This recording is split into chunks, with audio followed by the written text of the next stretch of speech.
యుద్ధాలు కానీ అనుకోని పరిస్థితులు ఎదురైనప్పుడు కానీ ఒక హాస్టైల్ సిచ్యువేషన్ వచ్చినప్పుడు కానీ లేదా ఏదైనా మిసైల్ కానీ వెపన్ కానీ వచ్చి మన మీద పడినప్పుడు కానీ మనం ఎలా రెస్పాండ్ అవ్వాలి? ప్రజలకి ఒక షాక్ కదా అది, అదొక నీజర్క్ రియాక్షన్ అవుతుంది కదా.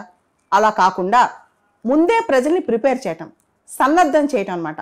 దానికోసమే సాధారణంగా దేశాల్లో మాక్ డ్రిల్స్ అనేవి కండక్ట్ చేస్తారు.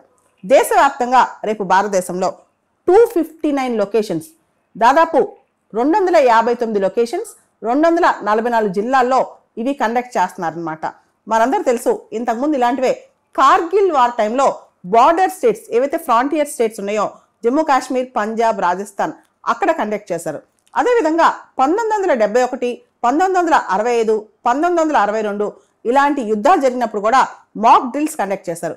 సాధారణంగా యుద్ధానికి 2 నుంచి 4 రోజుల ముందు ప్రజల్ని అలర్ట్ చేయడానికి, సన్నద్ధం చేయడానికి ఇవి కండక్ట్ చేస్తారనమాట. అప్పట్లో ఇవి కండక్ట్ చేసేటప్పుడు అందరూ సాయంత్రం కల్లా ఇళ్లలోకి వెళ్ళిపోవాలి, లైట్స్ అన్ని ఆపేసేయాలి, సేఫ్ ప్లేసెస్లో ఉండాలి.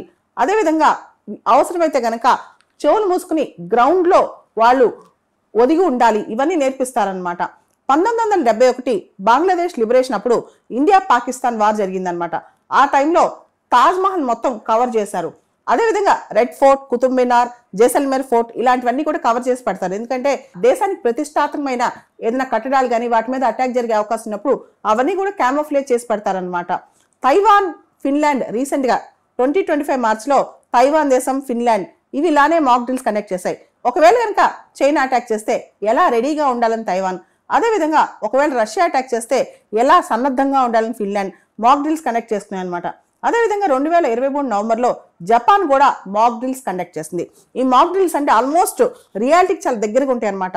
రియల్ సిచ్యువేషన్ ఎలా వస్తే, రియల్ టైమ్ సిచ్యువేషన్ ఎలా వస్తే అంత దగ్గరగా ఉంటాయి. ఎయిర్ రైడ్ సైరన్స్ దగ్గర నుంచి బ్లాక్ కోట్స్ వరకు, అంటే కంప్లీట్ చిమ్మ చీకటి మొత్తం తీసుకొచ్చి ఒక డ్రిల్స్ కండక్ట్ చేస్తారనమాట. సివిల్ డిఫెన్స్ మాక్ డ్రిల్స్ అంటాం వీటిని. ముఖ్యంగా ఇండియా పాకిస్తాన్ టెన్షన్స్ ఎస్కలేట్ అవుతున్న ఈ టైంలో ఎలాంటి అటాక్స్ అయినా ఎప్పుడైనా ప్రజలు సన్నద్ధంగా ఉండాలి అనే ధ్యాసతో ఈ సివిల్ డిఫెన్స్ మాక్ డ్రిల్స్ కండక్ట్ చేస్తున్నాం అనమాట.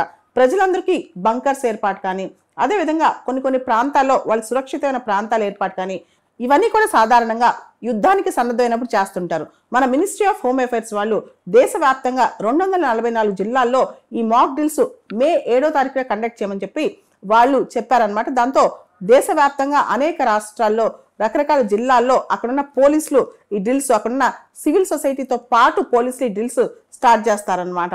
అక్కడున్న సివిల్ సొసైటీని కలుపుకుని పోలీసులు ఈ డ్రిల్స్ హ్యాండిల్ చేస్తారనమాట. జనరల్గా ఈ మాక్ డ్రిల్స్ అనేవి కోల్డ్ వార్ టైంలో అమెరికాకి, సోవియట్ రష్యాకి ప్రచన్న యుద్ధం జరిగిన టైంలో చాలా సార్లు వాళ్ళు రియల్ టైమ్ సిచ్యువేషన్స్ ని ఎమ్యులేట్ చేస్తూ మాక్ డ్రిల్స్ కండక్ట్ చేసుకుంటారనమాట. జనరల్గా ఇలాంటి మాక్ డ్రిల్స్లో ఎయిర్ రైడ్ వార్నింగ్ సిస్టమ్స్ కానీ, కమ్యూనికేషన్ లింక్స్ కానీ, కంట్రోల్ రూమ్స్ ఎలా పనిచేస్తాయని కానీ, సివిలియన్స్కి ప్రాపర్గా శిక్షణ ఇవ్వటం, యుద్ధాలు వచ్చినప్పుడు వాళ్ళు ఎలా ఉండాలి అనే దాని మీద సివిలియన్స్కి అంటే సగటు పౌరులకు శిక్షణ ఇవ్వటం, అదేవిధంగా ఎయిర్ రైడ్స్ జరిగినప్పుడు ఎలాంటి వార్నింగ్స్ ఇస్తాం ఇవన్నీ కూడా. ఆ తర్వాత క్రాష్ బ్లాక్అవుట్ మెజర్స్ అంటే పూర్తి స్థాయి చిమ్మ చీకటి, కరెంటు పోయినప్పుడు.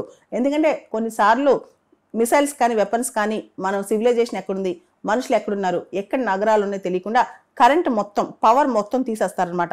ఆ టైంలో ప్రజలు ఎలా సురక్షితంగా ఉండాలి, ఎలా దాక్కోవాలి, క్యామోఫ్లేజింగ్ అనమాట. క్యామోఫ్లేజ్ అంటే ఎలా దాక్కుని వాళ్ళు కవర్ చేసుకోవాలి. యుద్ధాల టైంలో కూడా ఈవెన్ అమెరికాలో కూడా పిల్లలకి నేర్పిస్తారు, చాలా దేశాలు నేర్పిస్తారు అనమాట. డక్ అండ్ కవర్ అంటాం. వాళ్ళు దాక్కుని వాళ్ళు ఒకళ్ళొకళ్ళు చాలా సేఫ్గా ఎలా ఉంచుకోవాలి ఇవన్నీ కూడా. అదేవిధంగా ఎవాక్యుయేషన్ ప్లాన్స్ అనమాట. ఏదైనా కష్టకాలం వచ్చినప్పుడు, కాన్ఫ్లిక్ట్ వచ్చినప్పుడు ఏ విధంగా తప్పించుకోవాలి ఇవన్నీ కూడా ఈ సివిలియన్ డ్రిల్స్లో ముందుగా ట్రైనింగ్ ఇస్తారనమాట. 7వ తారీఖున కంప్లీట్గా డిస్ట్రిక్ట్ లెవెల్లో, జిల్లాల స్థాయిలో ఎన్సీసీ, ఎన్ఎస్ఎస్, ఎన్వైకేఎస్ వీళ్ళందరి పార్టిసిపేషన్తో స్కూల్ స్టూడెంట్స్, కాలేజ్ స్టూడెంట్స్ వీళ్ళందరినీ కూడా ఇన్వాల్వ్ చేసి first aid kits, torches, candles ఇవన్నీ కూడా రెడీ చేసి మొత్తాన్ని కంప్లీట్గా ప్రజల్ని సన్నద్ధం చేస్తారనమాట. ఆంధ్రప్రదేశ్లో విశాఖపట్నంలో, తెలంగాణలో హైదరాబాద్లో ఈ డ్రిల్స్ కండక్ట్ చేయబోతున్నారంట.